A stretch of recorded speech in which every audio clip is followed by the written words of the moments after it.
le monde tourne. Direction la Birmanie, refusant de tirer sur leurs concitoyens. Les informations pullulent.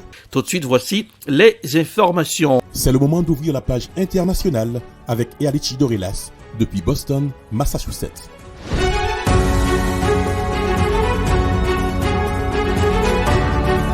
Aujourd'hui, c'est vendredi, dernière sortie de la page internationale au grand journal du 14h. Bon début de week-end à tous et à toutes. Depuis la newsroom de la capitale des grandes universités du monde, Boston, Massachusetts, Ealichi Dorelas pour la présentation. Pour présenter ce grand journal, Jacques Maël, Joannel, François et Smith, Jean-Julien. Robans assure les manœuvres techniques. La charité bien ordonnée commence par soi-même. Haïti domine la charte internationale. Sur France 24, l'enquête sur l'assassinat du président haïtien progresse malgré les zones d'ombre. L'assassinat du président haïtien par un commando armé le 7 juillet a été planifié depuis la République dominicaine voisine, selon le chef de la police d'Haïti qui a par ailleurs annoncé le placement à l'isolement de 4 responsables de la sécurité de Jovenel Moïse. Voici un reportage de nos confrères de la France 24. Dans la résidence de Jovenel Moïse, des agents du FBI mènent l'enquête.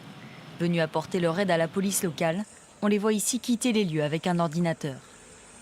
Car à Haïti, de nombreuses questions demeurent autour de l'assassinat du chef de l'État et les révélations se succèdent. Selon la version de certains mercenaires actuellement en garde à vue, l'opération aurait été commanditée aux États-Unis. Lo suministrado por los colombianos de, entre comillas, planear el arresto del presidente y ponerlo a disposición, y esto es lo que dicen ellos, ese supuesto arresto de la DEA. Certains mercenaires affirment donc avoir été recrutés pour capturer le président et non pour l'assassiner. L'opération aurait ensuite été planifiée depuis la République dominicaine voisine. Tenemos 3 ciudadanos colombianos que están siendo buscados en este momento, que habrían estado también en Haití y en República Dominicana. Se habrían reunido con una persona de nombre Emmanuel Sanon, que está capturado allá. Christian Emmanuel Sanon serait le cerveau de l'opération et le recruteur des mercenaires. Ce pasteur américain d'origine haïtienne vit à Miami, il clame son innocence. Un ancien sénateur haïtien serait lui aussi impliqué. John Joel Joseph est suspecté d'être le trésorier du complot. Actuellement recherché, il était un virulent opposant à Jovenel Moïse. Les enquêteurs s'interrogent également sur l'apparente facilité avec laquelle les assaillants sont parvenus à tuer en pleine nuit le chef de l'État haïtien. 4 responsables de la sécurité ont été placés à l'isolement. Direction le Liban, les Libanais à nouveau dans la rue après la démission du Premier ministre Saad Hariri. Les Libanais excédés sont descendus à nouveau dans les rues de Beyrouth.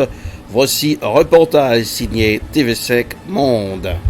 Face à l'armée déployée, des Libanais excédés, pneus brûlés, jets de pierre, ils sont de nouveau descendus dans les rues de Beyrouth exprimer leur colère et leur épuisement face à une crise socio-économique sans précédent. Nous tenons tous les politiciens pour responsables. Organisez des consultations parlementaires urgentes. Trouvez-nous un Premier ministre et aidez-nous à réparer le pays. Nous voulons le Liban, c'est tout. La goutte d'eau qui fait déborder le vase, le Premier ministre désigné Saad Hariri qui jette l'éponge. Il renonce à former un nouveau gouvernement. 9 mois après sa nomination, il n'est pas parvenu à s'entendre avec le président Michel Aoun. Lors de la réunion, je lui ai suggéré de prendre plus de temps pour réfléchir à la liste de noms proposés. Il a dit que nous ne pourrions pas parvenir à un accord. Par conséquent, je me suis excusé de ne pas être en mesure de former un nouveau gouvernement. Que Dieu aide le pays. Entre les deux hommes, en effet, difficile de s'accorder sur les nouveaux noms qui formeront le nouveau gouvernement libanais. Une décision pourtant cruciale, censée permettre de débloquer des aides financières primordiales. Au sein de la communauté internationale, l'abandon de Saad Hariri passe difficilement. Le secrétaire d'État américain dénonce une nouvelle déception pour le peuple libanais. À Beyrouth, la désillusion est en effet visible. Cette crise, les Libanais n'en voient pas l'issue. Plus de 200 morts dans des violences provoquées et planifiées sur le président sud-africain. Les troubles et les pillages en Afrique du Sud ont été provoqués. Il y a des gens qui les ont planifiés à coordonner. a accusé vendredi Cyril Ramaphosa, alors que le bilan des morts atteint le nombre impressionnant de 212 en une semaine. Voici un reportage signé Euronews. Après une semaine de violences meurtrières, le président sud-africain s'est rendu ce vendredi à KwaMashu dans la province côtière du KwaZulu-Natal où les troubles qui ont fait plus de 200 morts ont éclaté il y a une semaine. Selon Cyril Ramaphosa, les pillages ne doivent rien au hasard, ils auraient été provoqués et planifiés.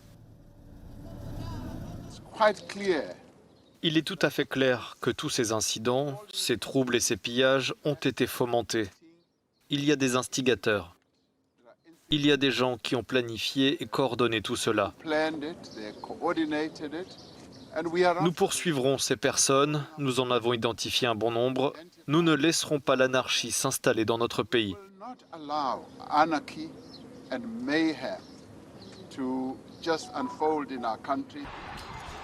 La police enquête actuellement sur une dizaine de personnes soupçonnées d'être derrière le déchaînement de violence de ces derniers jours.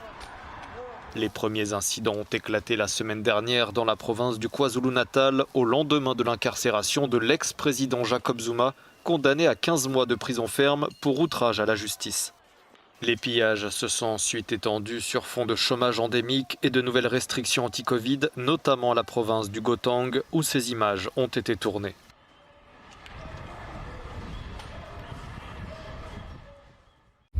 Nous resterons toujours dans le continent africain. Relance économique, l'Afrique réclame 100 milliards de dollars.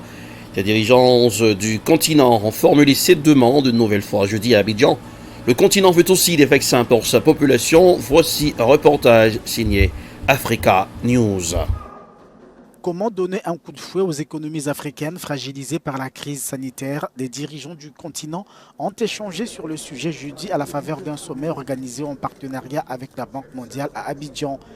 Si l'Afrique réclame une enveloppe post-Covid de 100 milliards de dollars, la question de sa dette demeure aussi une préoccupation majeure. Nous ne nous lasserons jamais d'appeler à une restructuration urgente de la dette, accompagnée d'une politique audacieuse allant au-delà de ce qui est prévu en matière de droits de tirage spéciaux pour soulager les besoins pressants de liquidités immédiates, pour l'achat de vaccins et pour jeter les bases de la relance économique. L'Afrique veut vacciner environ 40% de sa population d'ici à la fin de l'année et 60% au milieu de l'année prochaine, la vaccination étant jugée essentielle à la reprise économique. Beaucoup reste encore à faire pour surmonter cette crise qui, comme nous le voyons ces temps-ci, est globale, avec plusieurs cycles. En effet, moins de 3% de la population totale de l'Afrique a reçu une première dose de vaccin, contre environ 54% aux États-Unis et dans l'Union européenne. La Banque mondiale promet de fournir 400 millions de doses de vaccins anti-Covid à l'Afrique avant la fin de l'année. Reste aussi à amener les populations à adhérer à la vaccination. Direction l'Afghanistan. Les talibans continuent de gagner du terrain en Afghanistan. Les talibans se sont emparés d'une série de postes frontières clés en Afghanistan au moment où l'opération internationale lancée dans la région en 2001 par les États-Unis tire à sa fin. Voici un reportage signé Radio-Canada. Dans ces images de l'armée afghane, on voit des militaires défendre une ville du nord en tirant aux lance-roquettes. L'avancée des talibans est spectaculaire depuis le début du retrait des forces américaines qui sera terminé avant la date prévue du 11 septembre. Une échéance symbolique, exactement 20 ans après l'attaque contre les tours du World Trade Center à New York, qui avait incité George Bush à déployer des troupes en Afghanistan. We will defeat the terrorists by capturing and killing them abroad.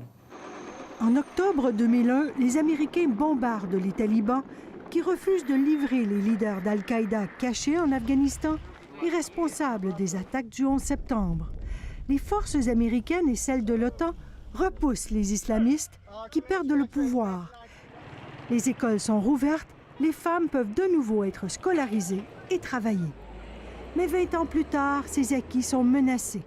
Depuis 3 mois, les talibans reprennent un à un les territoires perdus y compris Kandahar, où les Canadiens étaient basés. Depuis une semaine, la ville qui a vu naître les talibans est de nouveau au cœur des combats. Ici, un bataillon des forces spéciales tente d'éviter les tirs ennemis. Les talibans, qui contrôlent déjà une bonne partie de la province de Kandahar, affirment être sur le point de reprendre aussi la ville. Faux, disent les militaires. L'ennemi, dit le major, n'a pas les moyens de combattre les forces spéciales afghanes. S'ils disent avoir gagné un territoire, c'est juste de la propagande.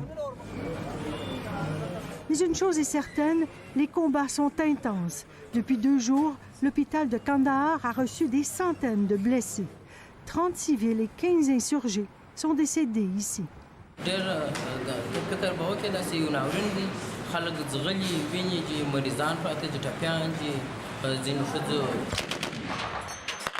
Même scénario dans la province de Kunduz, où les talibans occupent tout le territoire, sauf la capitale, encore défendue par les forces afghanes. 12 000 familles ont fui leur village pour se réfugier dans la ville de Kunduz, sous des tentes de fortune.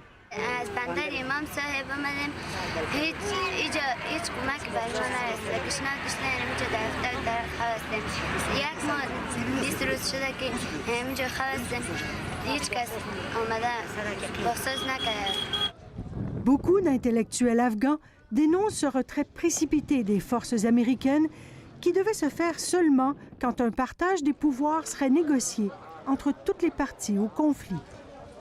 Ici Sophie Langlois, Radio-Canada, Montréal. Ainsi s'achève la page internationale au grand journal du 14h pour aujourd'hui. Présentation Erlich Dorelas depuis la Newsroom à la capitale des grandes universités du monde.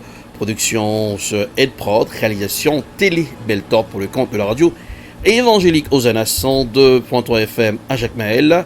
La couleur du temps pour aujourd'hui, vague de chaleur sur Boston, 92 degrés Fahrenheit à la capitale des grandes universités du monde, 33 degrés Celsius à Jacmel, 88 degrés Fahrenheit et 31 degrés Celsius à Jacmel. Bonsoir Joannel, bonsoir Smith Jean-Julien, bonsoir Rubens. Passez un excellent week-end en compagnie de la radio évangélique Hosanna 102.3 FM à Jacmel. Bonsoir, à lundi. C'était la page internationale avec Erlich Dorelas.